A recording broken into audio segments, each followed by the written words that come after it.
Hello and welcome to the Ice Guys. This is the show that takes you into the world of the National Hockey League. Every game, every day, from a betting perspective. With pro sports handicappers, Ian Cameron, Alex B. Smith, and various guests from the world of hockey and sports betting. And now, here's your host, Ian Cameron.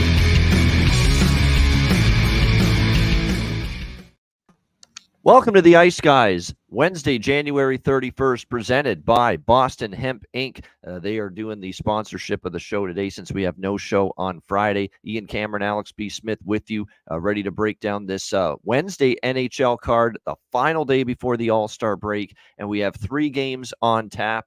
To be quite honest with you, 2 of the 3 games have significant playoff implications on the line, including a huge matchup, which just happens to be on TNT tonight between the LA Kings and the Nashville Predators. 2 of those teams battling for a wild card spot in the Western Conference. So that is absolutely a big game, no question about that. And then Ottawa, Detroit, of course, Detroit in the playoff mix as well. So a couple of interesting games, impactful games on the slate. And of course, we'll break those down in a moment. Begrudgingly, we do have to look back at last night and the 2 games. And I'll be honest. I mean, it's not just that from a betting result standpoint, it was putrid. The games themselves were putrid. They were horrendous hockey games. You know, you get excited because, look, we've only got 2 games on the slate, but you see that Seattle's one of the teams and they're battling for playoffs, and you see St. Louis is battling for playoffs and they're playing pretty well, playing a Columbus team that's been playing pretty spunky lately. And then you put on that Columbus-St. Louis game. And I feel bad, and I said this on Twitter X, I felt bad for our guy, our good friend Jarek Rubel. He had to call that dog shit last night between the Blue Jackets and the Blues. It was like nobody wanted to shoot the puck for extended stretches in that hockey game. It was overpassing. It was just not a whole lot going on. It was just, it's like, what the hell is happening here? Like, does anybody want to try to attack? Does anybody want to try to win this hockey game? And it was like that for about the full 60 minutes last night between Columbus and St. Louis. It was atrocious hockey. The best thing about that game was the Olivier and Tucker fight. It's about the only life that game had. Other than that, it was that's about as bad a hockey game as you'll see. And I love this sport. There's not many games that you can say are just unwatchable. That was unwatchable last night. That was awful. And it kind of, and certainly looked from a St. Louis standpoint like they were ready for the break. And I think from a Columbus standpoint, they just, they had nothing in the tank. I mean, it's been a long road trip, a lot of miles, but it was an awful game. Credit to Columbus. They found a way to win an ugly game where not a lot was going on. They got the 1 break, the 1 goal, and get a 1-0 win. Merzlikins was good, but it's not like that was anywhere close to the St. Louis Blues A game. So, while, credit to him for the shutout. That was one of the easier shutouts I think a goaltender is going to get. So that was an atrocious game, 1-0 Columbus. It was a good night, though, if you had the underdogs in both games. My goodness, what would have a Blue Jacket Shark parlay, netted you last night? That would have been interesting. San Jose with a 2-0. Now, this game was a little bit better. It still wasn't a very good game either, but it was at least a little bit better last night than the St. Louis-Columbus game. I mean, Blackwood did one of those games again like he had against Colorado, where the only reason it goes to a shootout that night is because he was terrific and he faces 32 shots and gets the shutout. Seattle probably outplayed San Jose for majority of that game, especially the first period. If not for Blackwood in the first period, Seattle could have had a rout over San Jose. 13-3 were the shots in favor of the Kraken in that game. So you look at that and say, wow, could have been a different outcome. But Blackwood had one of those nights where, every like 5 or 6 Blackwood starts, it seems, on average, he's had one of those nights where he looks like Marty Brodeur in net. And last night was one of those games. And credit to San Jose. One thing San Jose's been good at, Alex, they're a bad team. They're obviously not going anywhere. They're rebuilding. But the one thing they've done pretty well this year is rebound and avenge a loss that was a destructive loss to a team earlier in the season. I remember they got pounded by Vancouver. What was it, 10-1? And the next time they played Vancouver, they actually beat Vancouver. Same thing last night. They lost 7-1 earlier this year to Seattle, and they avenged that loss last night and got the 2-0 shutout in that game. I don't know if you can feel too bad if you're the Kraken, but you got to be frustrated. That's 2 points you really should have. And I know you didn't play that bad, But at the end of the day, you didn't win the game, and that's got to be frustrating when you need the points desperately, like the Seattle Kraken do right now. So overall, a pretty forgettable night, of NHL action. 2 games that were just not all that great. And Columbus, St. Louis, that's on my – if there's a worst game of the year in the regular season award given out, one of the nominees has to be that Columbus St. Louis game last night. Yeah. Has to be. No question about that.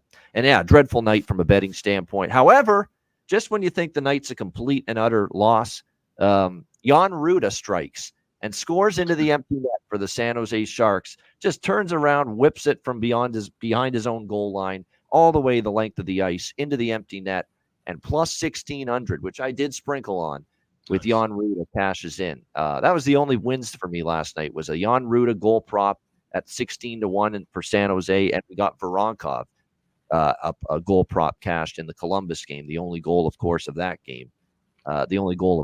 So, but that did help cushion the blow at least a little bit, getting Ruda. And that's why we mentioned it on the show yesterday. I can't explain it, but Ruda suddenly now that's 3 goals in the last 5 games for him, for a guy that is not at all known for putting the puck in the net. But Alex, yeah, the hockey was pretty bad last night. Yeah, it was rough. But kudos to you. You got out of 3 goal scorers the whole night, you hit 2 of them. I think that's pretty good. I think that's probably the highlight for you. Like I said, I mean, I pretty much lost everything last night in the plays that I had. Complete contrast to what we saw the night before and a couple of nights ago during the week. And it's just, that's going to happen. And when you have these games, and we've been saying it all week, we got to be careful looking at these games heading into the break. We're speculating on what the momentum and what the mindset could be heading on the ice. But at the same time, you could have 2 games just like you had last night where the 2 teams were just skating for exercise. Let's, do what we can and stay healthy and get out of here, in one piece and head to the break and then rest. And like I said, for Seattle, more of a distressing of a loss than St. Louis. St. Louis is just, they are who we thought they were, right? And we talked we have our private DM on Twitter, and I mentioned about the changes that I've made with St. Louis in my power rankings, which you can see now they've been updated over at patreon.com/Ice Guys, and they're now available in downloadable PDF format as well. You don't have to just read through and copy paste. We have it where you can have a copy saved onto your computer or your phone. But I moved the Blues up from around 27, 28 to 20th in this last spot. And some people were kind of saying, well, maybe that's a little bit too low. And I go, no, this team, despite being in the wild card bubble in that race for the moment, they aren't, within that top 16 range. They aren't a top 10 team at all. And the fact that you can lay an egg against a Columbus team that came in a really flat spot schedule-wise and give them all that energy. And like you said, there was just, they weren't feeding off of each other. There was no energy in sight. Like I said, you had that one good fight that you thought maybe would kind of get things kind of riled up, and it just never really came to fruition. So it's just a bad game. You throw it out. If you're both teams, you throw it out. You don't look at it. Now, it could come back to bite St. Louis later if they're looking to, need 2 points in the standings. And that's the same thing you say with Seattle. If this, Pacific Division race, wild card race comes down to 2 points, they can go and pin back and look back at this game where you're playing a horrible San Jose club and you just let them walk all over you like the San Jose of the, mid-2000s. It's a bad look. So that's something that those teams, like I said, that have playoff aspirations moving forward after the break have to kind of consider, play your best here, because this game, as crazy it is, and that's the thing, you look from here on out, you can't have any D or F efforts if you're a team looking to make the playoffs. You have to at least grind out and try to get a point down the stretch. And that's why we talk about draw season. That's why we talk about these things, because these losses that you have and these gaps, those are the points that come back to haunt you in April when you see, oh, we're 2 points out of the playoffs, or we're 4 points, 3 points away from home ice. These are the games that creep up and come back to bite you in a couple months from now. Yeah, exactly. The points you lose in January, are just as valuable as the points you lose, in April or any other night. And if you miss by 2, if you miss by 2 points at the end of the season, you're going to look back at a loss like last night for St. Louis, or a loss like last night for Seattle, as far as not getting in there into the postseason race, into the postseason mix. So very, very interesting to see how he fares here. Here's the thing about last night. Obviously, we saw a grand total of 3 goals in the 2 games combined. So both games sailed way, way, way, way, way under the total. You can't be prisoner of the moment. You can't just say all 3 games now tonight are going under the total. You just can't think that way. You've got to do your game-by-game handicapping. If the under makes sense for one game, great. If the over makes sense for one game, great. That's what you do. It's game by game. You can't just say, oh, everyone's going into the All-Star break, everything under. Or everything over going into the All-Star break. You got to take it game by game. You just do. And last night was just one of those nights. Both games stayed way under the total. It was a very slow pace in both games as well, especially that St. Louis game. And there was, I don't know, it was weird. It's like there was a hesitancy to shoot the puck, on that Blues Jackets game in particular, like nothing I've ever seen before. So definitely very interesting to see how just weird. That whole game was just beyond weird. If you had these 2 games played right out of the break, I promise you would have completely different scenarios and different finals than what you saw last night.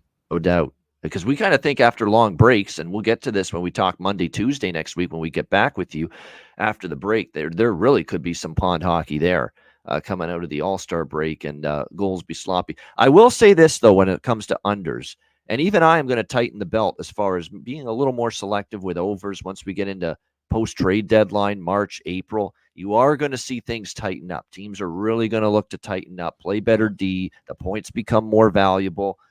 Draw season, which has been the strongest it's ever been pre-All-Star break. It's going to ramp up even more, post-All-Star break.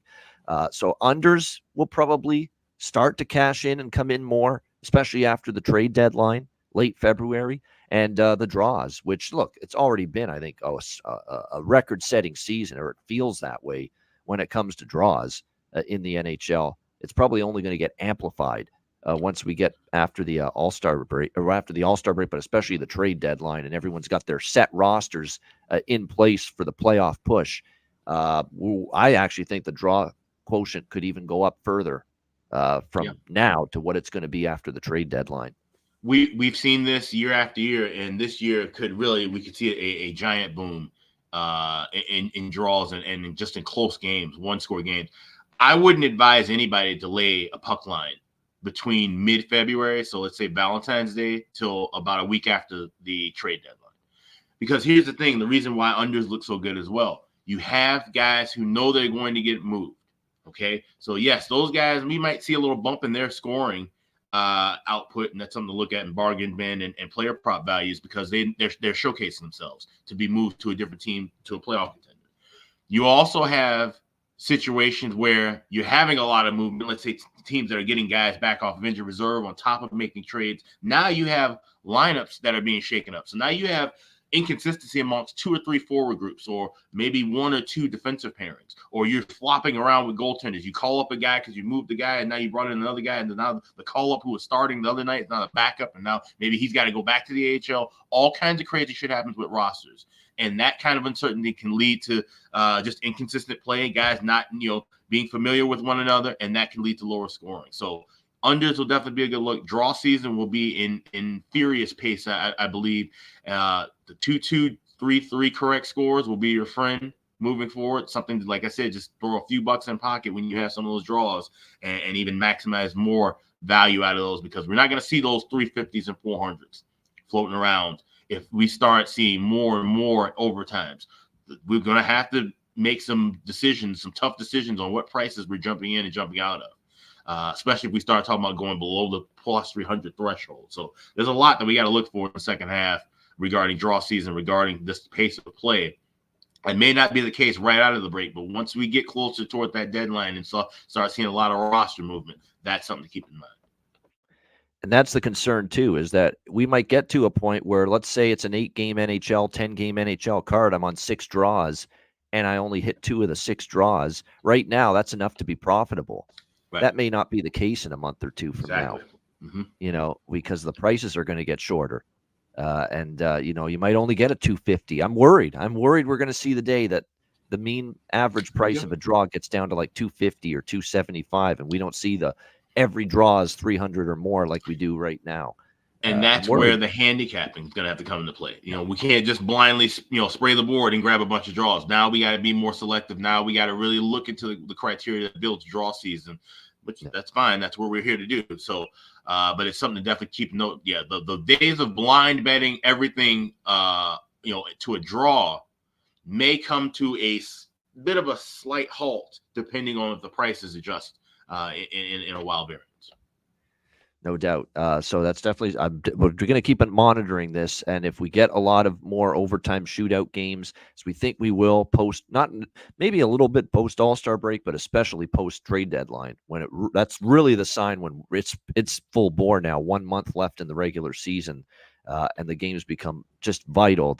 That's really when we usually see that surge and that uptick in games that go past regulation. And one more thing too, and we won't talk about this until the last couple of weeks, but in the last couple of weeks, we always talk about that must win doesn't mean will win. So in that sense, we can't just assume that, every game's going to go to a draw. There are some teams that would be pushing the envelope, especially if there's any kind of tiebreaker issues, to where, we might see something goofy like a team pulling a goalie, down 2 because they need to get, an extra goal. There's certain scenarios that will play out very specifically in the last week and a half that could change how we bet everything.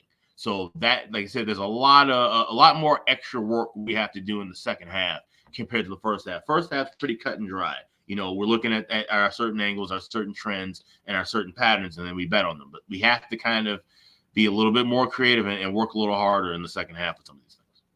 Yep. We might have to work harder, as in be more selective with the draws if we see this change in the average pricing of a draw bet that we think we might. We haven't seen. We're not there yet. We're still pretty good with the prices. I'm still seeing a couple 400s. I'm still seeing a lot of 340s, 350s, 360s, 70s, 80s, and 90s in the 300 range with the draws. We haven't had that big shift yet, but we are concerned it might be coming.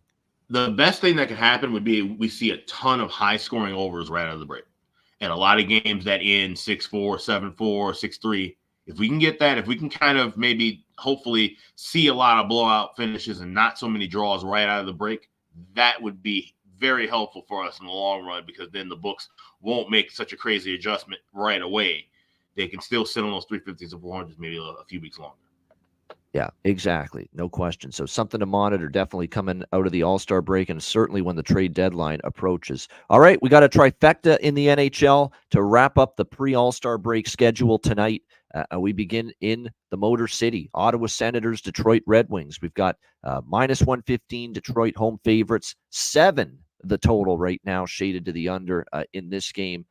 And look, this is a game that we should see some goals scored between these two teams, but obviously with a set total of 7, I rarely, if ever, am going to bet a pregame over 7. That's just a decision I make. I just won't do it. I'll take my chances waiting for about the first 5, 6, 7 minutes, hopefully get to the first TV timeout, hopefully without a goal, and be able to grab, 6.5 or better with this total, which I will be looking to do. This has been a high-scoring series history with these division rivals, 4-0-1. To the over in the last 5 games. We've had 6-2, 6-1, 5-2, 5-4 games.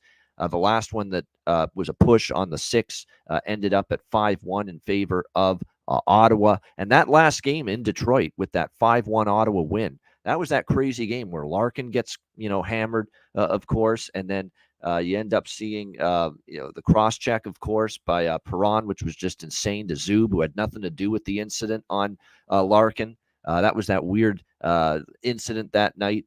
So it's the first game since then. Ottawa on the road after a comeback win for them. Very nice comeback win for them, down 3-0 against Nashville. And they come all the way back to win 4-3 in overtime. Detroit, meanwhile, they've won 2 in a row on this 5-game homestand. This is the 5th and final game of that homestand before the break.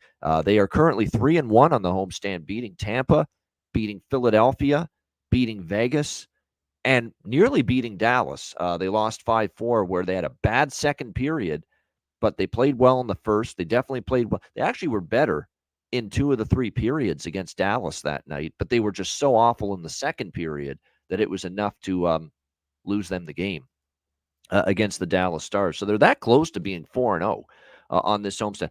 I lean Detroit. I lean that way, but you're talking about a team that's, rolling going into the break.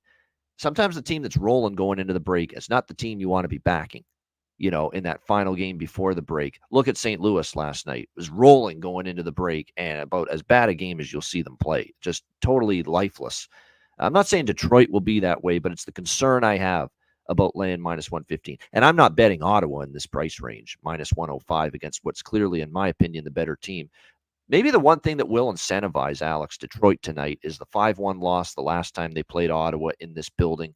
And that, the whole incident with Larkin, maybe you're going to get certainly Detroit remembering that and a chance for them to get back on track because of that, or want to avenge that loss, I should say, to Ottawa. So I am not betting Detroit, but I lean Detroit. I'm going to bet a live over. The one pregame bet for me is, and look, over 1.5 is just way too pricey. I'm going to just go both teams to score first period at a plus price. We have seen both teams to score in the first period cash 2 of the 3 meetings this year between the Senators and the Red Wings, including the last meeting in Detroit, where it was 1-1 after the first period. So plus price, both teams to score first period is the only pregame bet for me, side or total in this game. Alex, what do you think? Ottawa, Detroit. Yeah, right there with you. I got both teams to score in the first period, and I'm circling for full game and first period overs live. Like I said, we're seeing some 6.5s now, but obviously juiced very high. So we're trying to see if we can get a 6.5 at plus money. Hopefully, maybe even a 5.5 laying $1.30, $1.35. And then we're looking for laying $1.30 or better on the first period over 1.5. So we're talking about maybe 3 to 5 minute window of waiting in the first period of play before jumping in on those 2 looks live. Like I said, don't want anything to do with sides. There isn't a side I like on the card. I'll give you that. It's pretty much totals and draws here for me on these 3 games. But like I said, it makes sense to kind of look toward Detroit. Like I said, a little bit of a revenge spot, but Ottawa coming off of that big the momentum of that comeback win at home and now going on the road. So yeah, the spot lends itself more toward Detroit, and the price reflects that, obviously, as it's shaded a little bit more in the pick'em range. So just staying with the totals, looking live for the first period and full games, and then going pregame with both teams to score in the first. You know what we need? Because all these shows have these little or arranged sound bites when they are when they do a certain thing during a show. You know what we need when either Alex or I say we're going to bet something live rather than pregame. Like, we're not betting over 7. We're going to wait for a better number live in game. We need to get the rights to a Brent Musburger audio thing. You are looking live. No, just play that. Like, I thought you were going to go Bill O'Reilly. Fuck it, we'll do it live. That would be a good one, too. Both of them. Yeah, both of them are good selections. You're right. Fuck it, do it live. All right. The fucking thing sucks. Yeah. That was great, man. Yeah. That's if you somehow not, you must be living under a rock or something if you haven't seen that Bill O'Reilly Inside Edition behind the scenes gaff from 30 years ago. Yeah, it's so good. all time. It's all time. It's just absolutely hilarious, no doubt. Great stuff, no doubt. Bill O'Reilly with that. Yeah, and as far as props in this game, look, Claude Giroux has done a lot of damage against Detroit. I can't explain why, but Claude Giroux, certainly it makes sense. Maybe props for him. Starting to heat up a little bit. I keep saying Pinto and Tarasenko as well for Ottawa. Pinto because he's got to make up to the team, for being suspended. And Tarasenko's trying to showcase himself for the trade deadline. There's no doubt. On the Detroit side, we've got the Cat, Larkin, and Raymond on the top line. You've got Perron, Comfort, and Fabry on the second line. I kind of like Fabry and Perron with a little bit of value on that line. Veleno scored the last game, and you know what he's capable of. Early in the season, we hit a few goal props with him. So maybe you take a shot, too. Even though he's only on the 4th line, you could take a shot there as far as goal prop there with Joe Veleno in this one. All right, next game, and it's a very good game, interesting game, important game. 2 big points on the line, and it's the TNT game tonight. LA Kings, Nashville Predators. LA Kings minus 120, road favorites, 6 the total in this game. I'm pretty sure Paul Bissonnette's going to be off the studio tonight because he's already in Toronto for the All-Star break festivities. So that's just my guess, as I don't think Biz will be on the panel tonight, so someone will probably fill in for him. But it's Kings Predators, Kings minus 120 in this game. I just can't take LA. I can't. I won't. I just can't. It's just, I thought they played a little bit better against St. Louis. I do. I thought their game overall was a little bit better than it's been in the last few. But at the end of the day, what do they have to show for it? Another L, another loss. And That's not something I'm rushing to lay minus 120 with. This team that is now 2-14 in their last 16 games. I mean, it's just been an absolutely dreadful run for the LA Kings. I never in a million years before the season started thought that this team was going to be capable of this kind of brutal stretch, but we have seen that. So I'm not really rushing to lay $120 on the road with the LA Kings. That being said, Nashville's lost 4 of their last 5, and the only win was at Minnesota, which isn't saying a lot. So it's not like Nashville's in great form. They just blew a 3-0 lead, to the Ottawa Senators. And this is a team that, going back to the Barry Trotz days, known to nail down games when they've had a lead.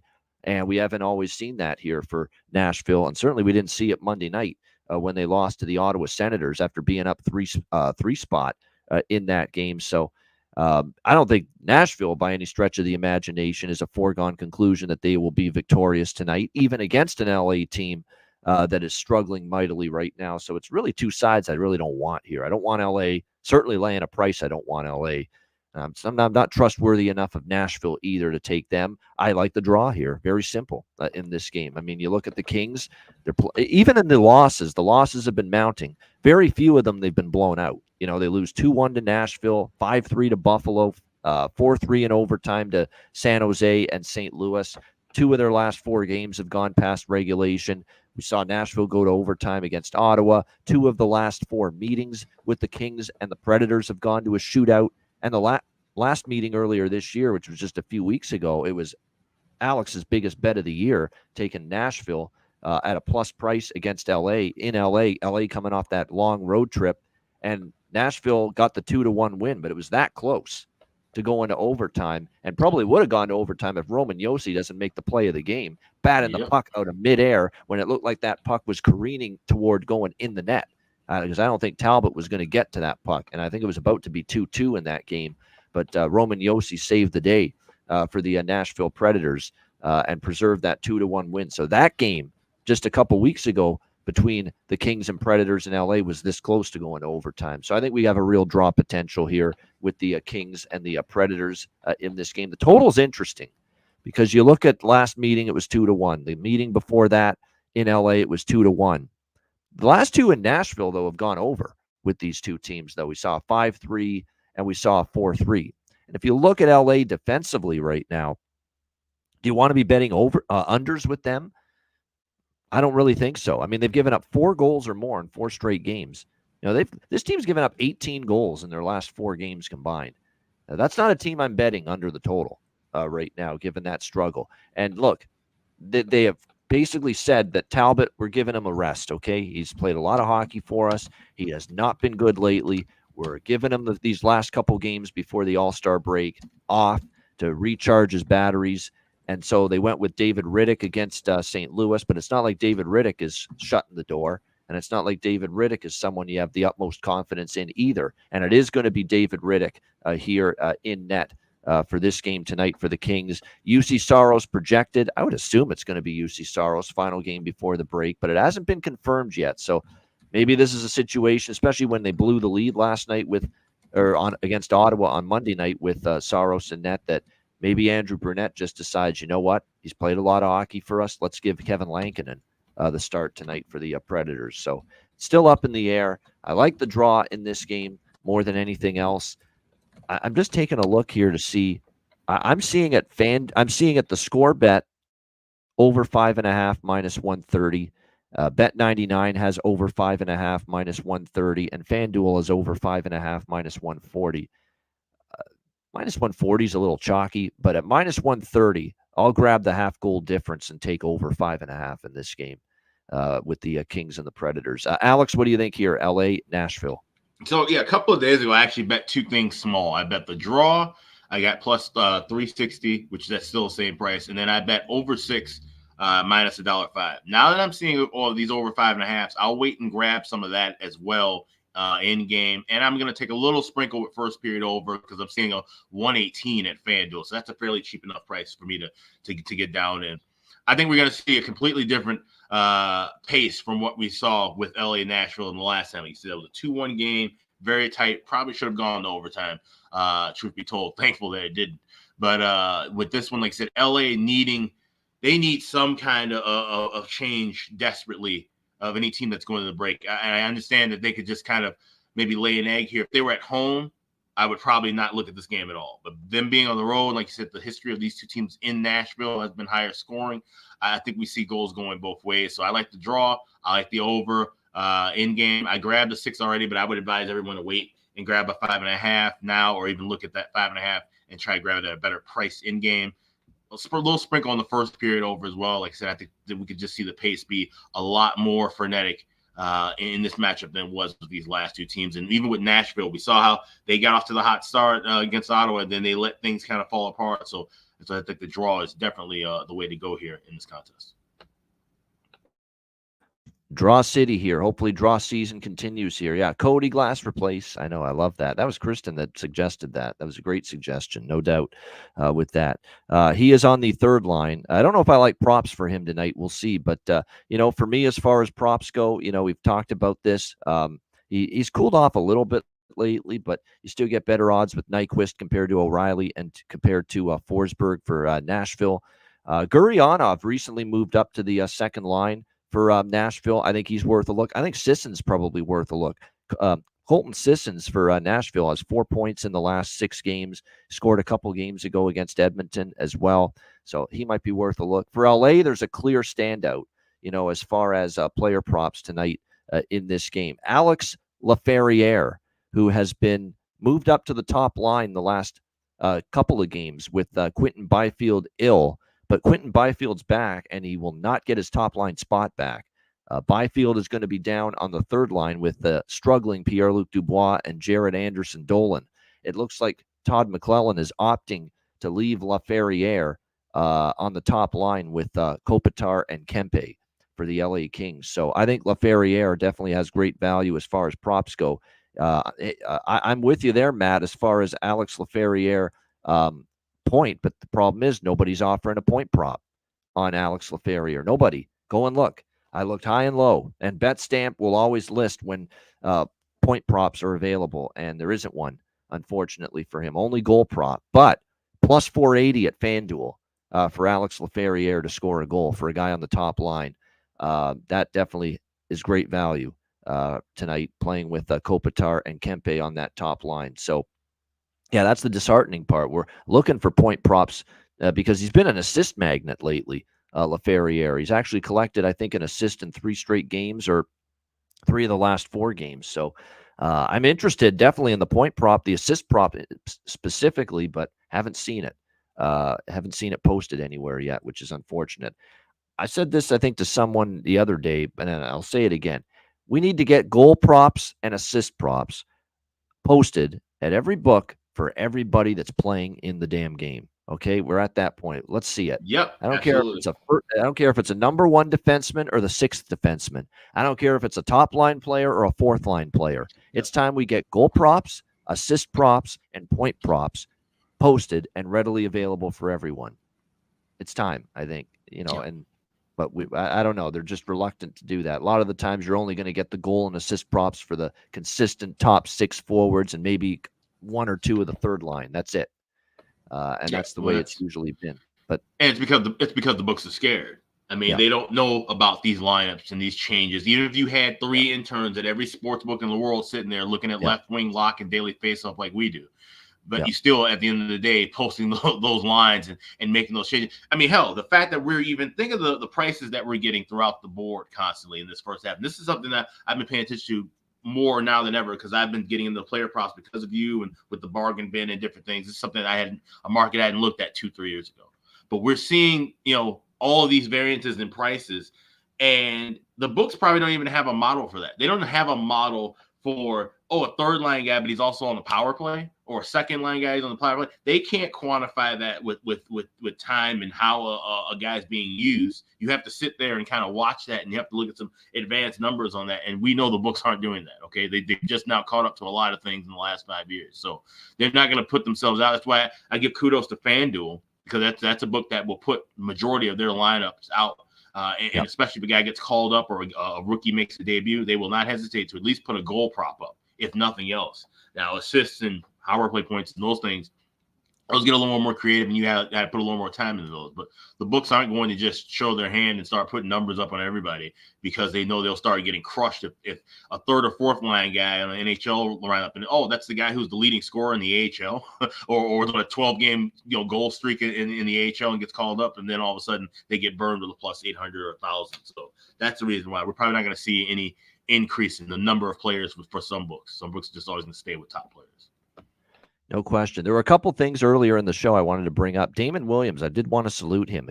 He apparently had a double dog in regulation parlay last night. So he had Sharks and Jackets in regulation parlay, Damon Williams. There we go. And I think Damon was on one of our betcasts. I remember him. I remember he was on one of our betcasts earlier in the season. So well done. Congratulations with that. That's why. And look, we always tell people, either if you're going to betting dogs is never, to me, a bad thing, win or lose, because you're never going to have to pay juice. But if you're going to lose with favorites, and look, I had team totals with the Blues and the Kraken, if you're going to bet the favorites, bet the team total. You'd rather lose an even money bet than, say, -1, whatever it was, 70 with St. Louis or -240 with Seattle. And that's why we always say, look at the other ways to bet the bigger favorites, such as team totals. And the other thing I wanted to mention is our guy Goose, Tim York, apparently said an update about mom in Montreal. She's doing better.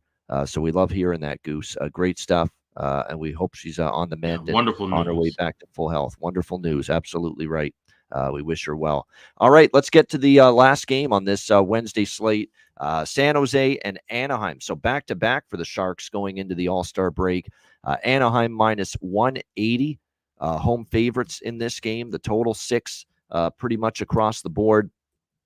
Definitely a spot advantage for Anaheim, but you just don't – I don't love, land prices like that with the teams like Anaheim, below average teams against, San Jose got their win last night. It was a big win for them against Seattle, and it was a great performance in net by Mackenzie Blackwood to get the shutout, but that doesn't mean it's going to replicate itself here tonight. Although San Jose did beat Anaheim last time they met by a score of 5-3 in San Jose. But here in Anaheim, Anaheim's won 2 straight here at Honda Center, 5-4 in overtime last year and 4-1 back in November earlier this season.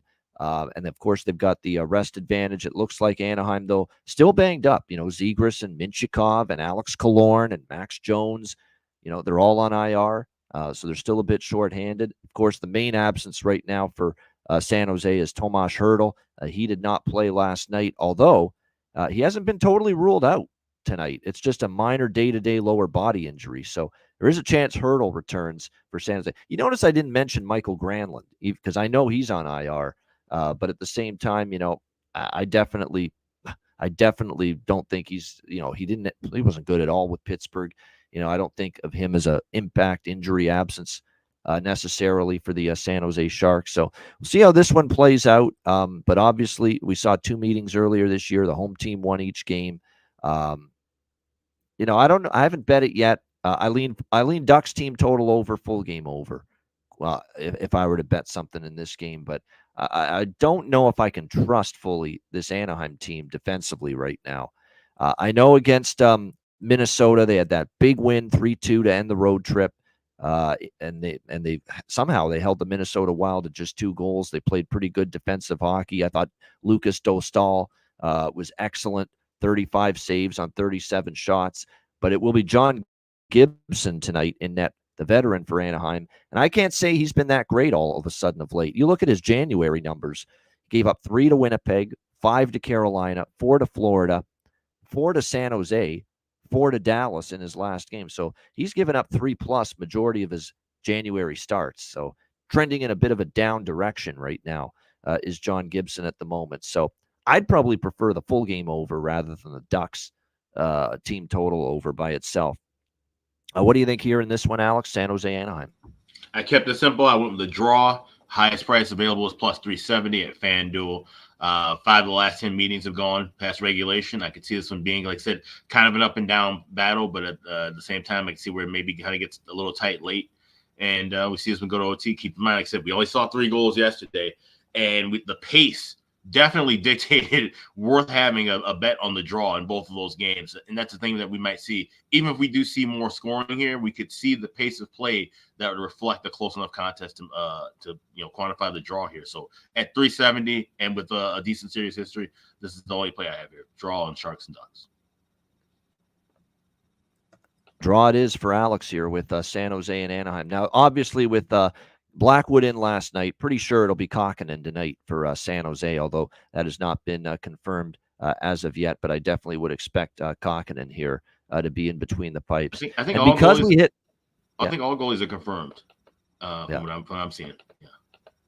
And after last night's big plus 1,600 cash with Jan Ruda for the San Jose Sharks, defenseman who now has 3 goals in the last 5 games, we've seen an adjustment, a whopping adjustment, down a whole, down to 15-1 to score a goal tonight for the I'm going to sprinkle on it again. Why the hell not? 3 goals in the last 5 games, plus 1,500. You're getting another astronomical price with Jan Ruda here to score a goal for the San Jose Sharks after he got one into the empty net. Now, it was just an empty net goal.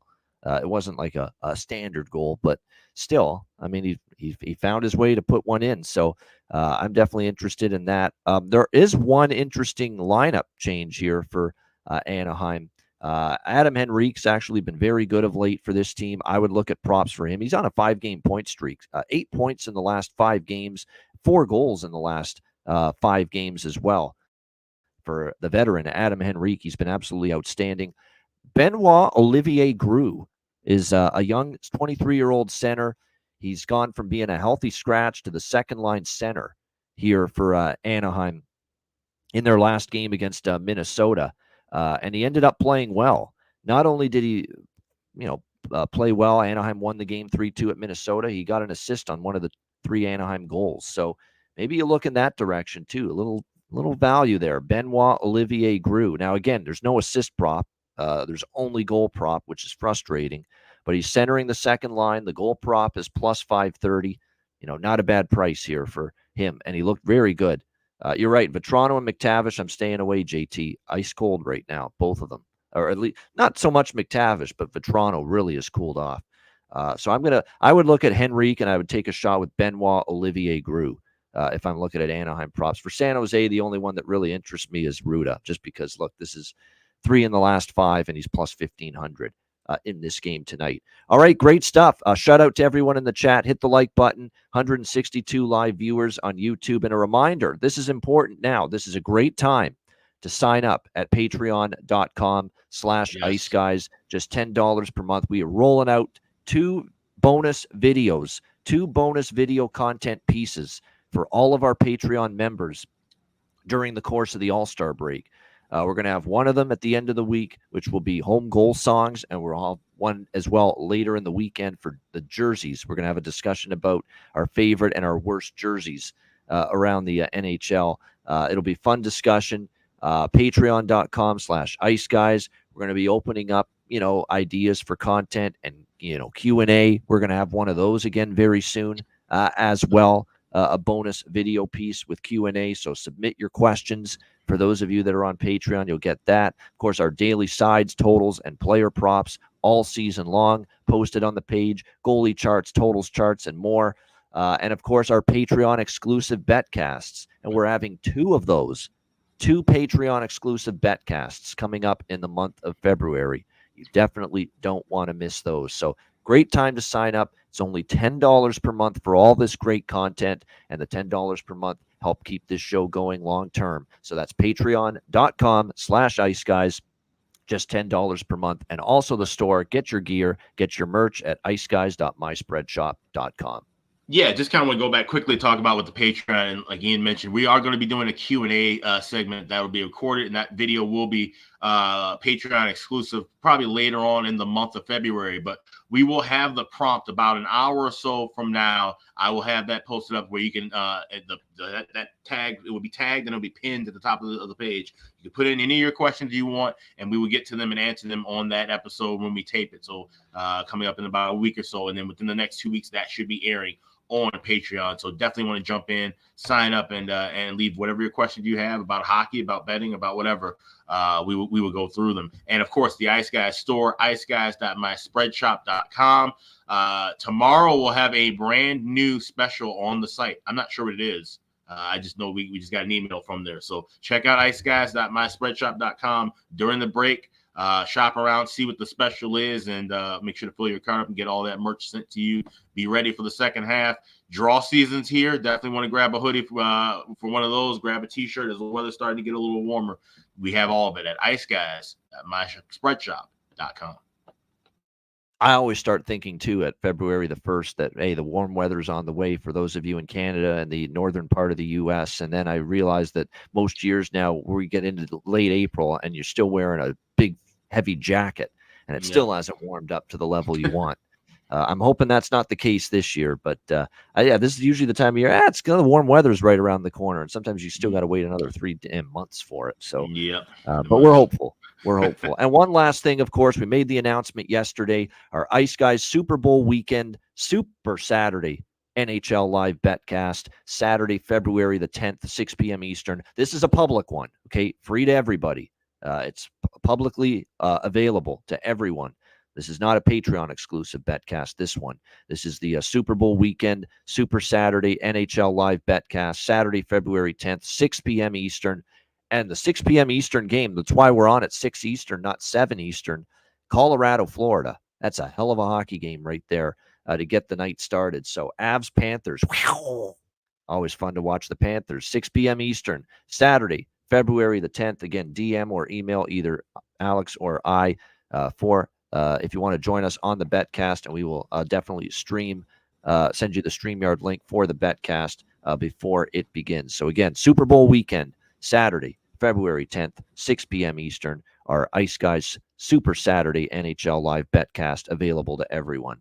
All right. Now, as you know, there's no Friday show. We're off Thursday to Sunday because of the All-Star break. But because there's no Friday show, we've got our great sponsors, Boston Hemp Inc., sponsoring the show today. And because of that, we're going to hear from our sponsors, Boston Hemp Inc., right now.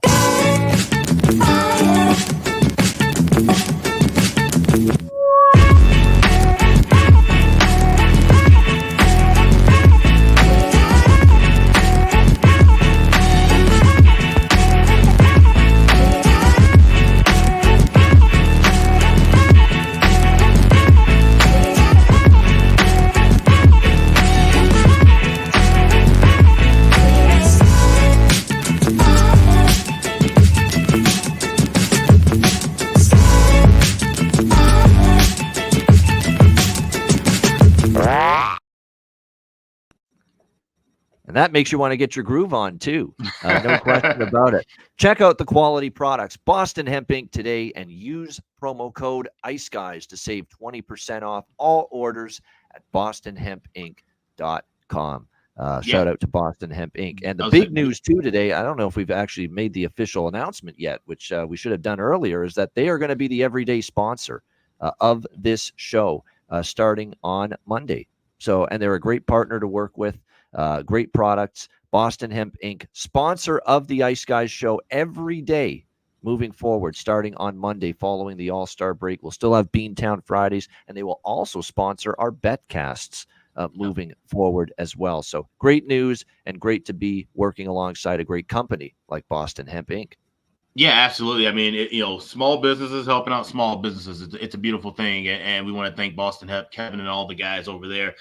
Been very supportive of the program and the podcast. And we thank them for being our partners going into the second half of the season and the playoffs as well. So you're going to see a brand new look next week for Beantown Friday. As of course, you see the Boston Hemp logo in the corner of the screen here as well. And of course, we'll be running the different ads. Don't worry, the old ad is still around too. So we'll be going in and out with the advertisements throughout the rest of the season here. So shout out to Boston Hemp and check out their products, bostonhempinc.com.